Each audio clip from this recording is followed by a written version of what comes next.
জয়ের কাছে যাব। জয়, কবচ যেখানে কার্যত রক্ষা কবচের ভূমিকা নিতে পারে সেখানেই গাফিলতি কেন? 10টা বছর ক্ষমতায় থাকার পরও গোটা দেশের যেখানে একেবারে লাইফ লাইন, সব থেকে বড় যোগাযোগ ব্যবস্থা, সেখানে এই গাফিলতি।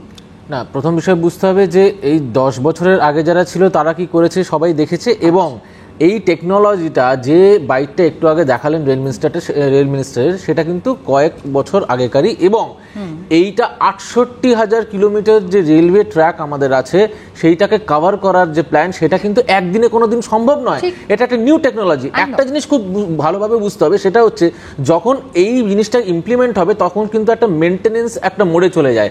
সেই সময় কিন্তু বিভিন্ন জায়গায় সেই জায়গায় যে রেলের চলাচল সেইটা কিন্তু বন্ধ করে দেয়। তার একটা ছোট্ট উদাহরণ দিচ্ছি।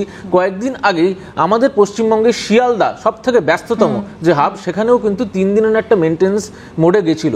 তার জন্য বেশ কিছু ট্রেন চলাচল বন্ধ হয়েছিল। সেইটাকে নিয়ে যখন আমরা দেখছি রাজনীতি সম্প্রসারণের কাজ হচ্ছিল, 12 কামরা যাতে ট্রেন ঢুকতে পারে, একদম শুধু তাই না, তার সঙ্গে ট্র্যাক মেইনটেনেন্স ছিল, তার সঙ্গে সিঙ্গেল মেইনটেনেন্সও ছিল। কারণ যখন এরকম ট্রেন বন্ধ বা ট্রেন চলাচল বন্ধ করা হয়, মেইনটেনেন্সের সময় যতটা সম্ভব, যতগুলো মেইনটেনেন্স টেকনিক্যালি সম্ভব সবকিছু কিন্তু তার মধ্যে নিয়ে চলে আসা হয়। যখন এই মেইনটেনেন্স মোডে যায়, যখন সাধারণ মানুষের সুরক্ষার জন্য এইগুলো ইনস্টলেশনের কাজ চলে, তখন কিন্তু দেখবেন একটা রাজনৈতিক একটা তৈরি করে দেওয়া হয় যে দেখো রেল চলাচল বন্ধ হয়ে গেছে, ব্যাহত হচ্ছে। আপনার মনে হয় এতগুলো মানুষের সুরক্ষা যেখানে প্রশ্নের মুখে পড়বে, সেখানে কয়েকদিন যদি রেল চলাচল ব্যাহত হয় তাই নিয়ে রাজনীতি হবে? আমরা দেখেছি সেটা 3 দিন আমরা দেখলাম।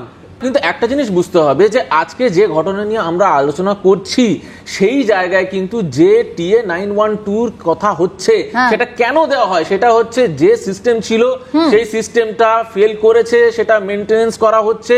তার জন্য যে করণীয় সেটা কিন্তু সেই আধিকারিক করেছে।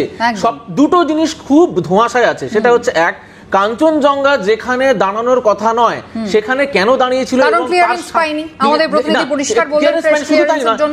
সেই ক্লিয়ারেন্সটা কেন এতটাই হলো যে একটা ফোন কল বা কমিউনিকেশনটা এত অসুবিধা কি করে হয়ে যায় সামনে কেন গেল না? কোথাও সেটা বোধহয় রেল বোর্ডের সাংবাদিক বৈঠক করার আগে এটা ভাবা উচিত ছিল যে তদন্তের আগেই কিভাবে একেবারে লোকো পাইলটের ঘাড়ে দায়িত্বটা চাপিয়ে দেওয়া যেতে পারে, লোকো পাইলটের ড্রাইভারের ঘাড়ে। একটা জিনিস বুঝতে হবে, সেটা হচ্ছে যে মালগাড়ির পাইলট ছিল তার কাছে যে ইনস্ট্রাকশন ছিল সেই ইনস্ট্রাকশন সে ফলো করেনি। সেটা হচ্ছে 10 কিলোমিটার বেগে তার ট্রেনটাকে, গুডস ট্রেনটাকে নিয়ে যাওয়ার কথা ছিল। 2023-এর করমণ্ডল দুর্ঘটনা থেকে রেল কোনো শিক্ষাই নেয়নি। না, এটা শিক্ষা নেওয়ার কিছু না। একটা জিনিস বুঝতে হবে, কেন্দ্রীয় সরকার বা রেল মিনিস্ট্রি কিন্তু প্রতিনিয়ত এইরকম যে প্রকল্পের কথা বললেন সেইগুলো কিন্তু বারবার কেন আনছে, যাতে এই কলিশন থেকে আমরা দূরে থাকি, কলিশন না হয়, মৃত্যু না হয়। এবং আজকে এই যে টেকনোলজির কথা হচ্ছে, কবচ নিয়ে হচ্ছে, কবচ কেন নেই আমরা বলছি, তার মানে কি কবচ থাকলে এটা হতো না? তারা মানুষের এই ভরসা আছে কবচের উপরে।